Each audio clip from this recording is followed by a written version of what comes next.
Merci à toi parce que ça a changé beaucoup de choses. Eh ben, ça fait plaisir à entendre. Présente-toi en quelques mots et quel était ton problème majeur?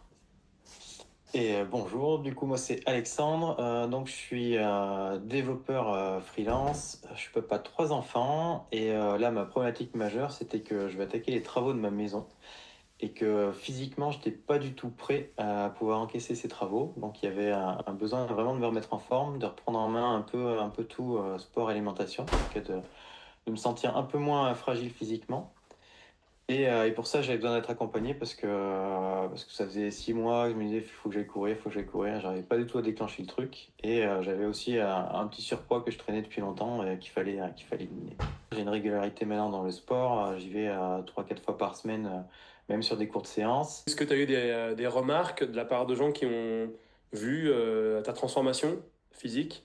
Oui, oui, tout à fait. Oui. Bah, à 5 kilos, ça commence à se voir. Ouais. Donc un peu un visage qui se creuse, le ventre qui dégonfle. Je peux remettre des pantalons, des chemises. Donc que je mettais plus, donc ça c'est cool. Mais oui, oui, du côté de la famille, pas mal de remarques, beaucoup de remarques positives dans le monde du tango parce que je danse beaucoup, donc ça fait plaisir. Il y a toujours une phase d'ego qui est nécessaire. Elle est un peu passée là, donc c'est plus le moteur, mais en tout cas à un moment ça fait du bien. Et oui, oui, il y a vraiment une différence physique de l'avant et après. J'ai réalisé par l'accompagnement que mon principal problème, c'était l'alimentation. En tout cas, il y avait un vrai besoin de rééquilibrer en termes alimentaires parce que je ne savais pas équilibrer une assiette et j'avais des habitudes de grignotage qu'il fallait vraiment arriver à éliminer. Et ça, c'est en cours aussi, un gros travail qui a été fait là-dessus. Un peu de ton inconfort gastrique et ce qu'il en est aujourd'hui. Tu avais souligné ça en début d'accompagnement. C'est vrai. Alors du coup, il y a quelques années, le médecin avait identifié que j'avais le foie stéatasique, donc le foie gras. Donc, résumé par le médecin c'est le mal du siècle. C'est assez très très courant avec l'alimentation qu'on a aujourd'hui qui est saturée en gras et en sucre. Et du coup, ça avait des conséquences sur mon ventre où j'avais des douleurs un peu récurrentes au ventre, pas très fortes mais toujours présentes. Donc j'ai traîné ça pendant des années, presque à l'oublier, à le mettre sous le tapis parce que c'était tellement présent que je le sentais quasiment plus. Et en fait, l'accompagnement et le retravail alimentaire, ça m'a permis au fil des semaines d'observer du coup ça et de voir petit à petit cette douleur disparaître. Et aujourd'hui, la douleur a quasiment disparu, a complètement disparu, même, je dirais. Elle réapparaît très ponctuellement quand je vais faire un cheat meal avec un repas un peu gras ou quoi, où là j'abuse un peu. Mais globalement, ça reste pas comme ça restait avant. Donc il y a eu vraiment une évolution là-dessus. Là, l'objectif pour moi, c'est une fois que j'aurai atteint les moins 8 kilos d'ici quelques semaines, c'est de retourner voir le médecin pour refaire une écho pour voir l'évolution concrète de cette partie-là. Mais en tout cas, physiquement, je sens vraiment la différence là-dessus parce que j'ai plus de douleur comme j'avais. Qu'est-ce que tu dirais à quelqu'un qui hésite à rejoindre la méthode? Quelqu'un qui hésite, la difficulté de s'engager comme ça, c'est principalement parce que tu as une proposition qui est en ligne. Mais ce qui a résonné en moi, c'est le fait que tu t'adresses justement à des entrepreneurs et à des personnes qui ont cette volonté-là de progresser sur des sujets et d'apprendre. Et ça a été vraiment le cas de l'accompagnement.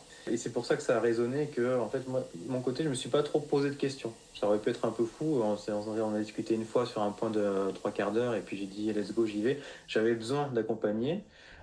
J'ai posé un peu la réflexion de côté, j'ai senti que ça résonnait avec toi et j'y suis allé. Et c'est comme ça que j'ai pris la décision. Et là, après les 3 mois d'accompagnement, bah, je peux que confirmer que c'était une bonne décision parce que la prise de maturité sur tous les sujets et l'autonomie que j'ai prise sur l'ensemble du parcours, elles vont poser les bases sur de nombreuses années. Donc oui, oui, oui. Je t'ai fait confiance, c'était une très bonne chose. Et sur l'accompagnement, ce qui fait la différence, c'est le fait que tu sois tout le temps présent par WhatsApp. Ça, effectivement, on parlait de l'alimentation tout à l'heure. Euh, et ben effectivement, tous les moments où j'avais des pulsions de grignotage ou des choses comme ça, ces choses, je pouvais t'écrire tout de suite. On a essayé d'identifier quels étaient les déclencheurs, comment gommer ça, trouver la source et arriver du coup sur le long terme à éliminer ces réflexes-là. Sans l'accompagnement, je pense que ça n'aurait pas été possible.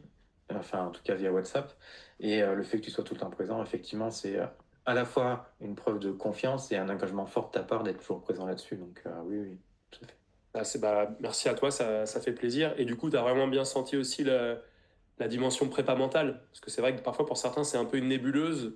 Ils voient ça, mais ils disent, ouais, c'est que pour les sportifs de haut niveau, ou ils voient ça dans un documentaire intérieur sport. Toi, tu l'as vraiment senti du coup par rapport quand on a bossé sur les pulsions d'alimentation, le chocolat, tout ça. Ouais, ouais, ouais. Ouais, la prépa mentale et l'observation. Ouais. La prépa mentale, parce qu'effectivement, on s'est posé dès le début avec ce document, avec la vision à la semaine, à moyen terme et à long terme de ce qu'on voulait. Et effectivement, pendant les moments où c'était un peu difficile, c'est un bon sujet auquel se rapprocher. Dire, voilà la vision où je veux aller, et voilà le chemin que je dois parcourir, maintenant je le sais. Et sans ce cadre-là, ça serait plus difficile, on naviguerait à vue. Et pour rebondir là-dessus, effectivement, il y a la prépa mentale et il y a à savoir quoi observer. Mm. La notion de KPI sur laquelle on a travaillé, elle est, c'est vraiment game changer là-dessus, notamment pour la course. En fait, quand je m'étais remis tout seul, je ne savais pas quoi observer, c'était que au ressenti de je me sens bien quand je cours ou pas. Et en fait, ça dure pas très longtemps parce qu'il n'y a pas, il y a pas de grille de comparaison. Ou alors je me compare aux autres personnes sur Strava et là, eux, ils courent depuis des années, donc le comparatif est plutôt malsain et amène vite à la démotivation. Là, le fait qu'il y ait la VO2 max, la VFC et effectivement pour du long terme et le cardio et la vitesse pour du court terme, là tout de suite ça donne une vision différente. Et là à 3 mois je suis encore en train de courir parce qu'il n'était jamais arrivé auparavant. Bah, c'est trop bien, je te félicite, franchement, tu as été exemplaire parce que bon, bah, forcément, le coach tout seul, il peut pas faire grand-chose. C'est-à-dire que mon but, c'est de te convaincre que ce que je te propose, c'est une voie qui fonctionne, sachant qu'il y a plein de voies qui fonctionnent. Moi, je suis pas un gourou, hein. Je sais très bien qu'il y a des offres pour chaque type de personne. Et moi, le but, c'est d'essayer de raisonner, comme tu l'as dit, par rapport à ce que je peux dégager ou publier sur les réseaux. Bah, faut que ça parle à la personne. Et je sais que ma méthode va fonctionner pour des personnes un peu dans ton cas ou qui vont vraiment vouloir vraiment envie de s'investir et qui sont réceptifs à tout ce qui est tracking. Donc c'est pour ça aussi que je m'adresse moi notamment aux cadres, aux entrepreneurs, parce qu'ils ils aiment fonctionner par la pédagogie par compétence. Parfois je me prends des torrents de haine sur les réseaux où on me dit ah oui tu t'adresses aux cadres entrepreneurs simplement parce qu'ils ont plus de moyens financiers. Alors il faut savoir qu'un entrepreneur des fois il hypothèque sa maison, il joue sa boîte, c'est pas la vie en rose pour tout le monde et qu'un entrepreneur il n'est pas parfois pas plus, euh, pas plus riche que quelqu'un d'autre. C'est juste qu'il aime pas avoir un patron en général. Enfin, en tout cas, c'est une des parties de son choix, ou ce sentiment de liberté ou faire ce qu'il veut.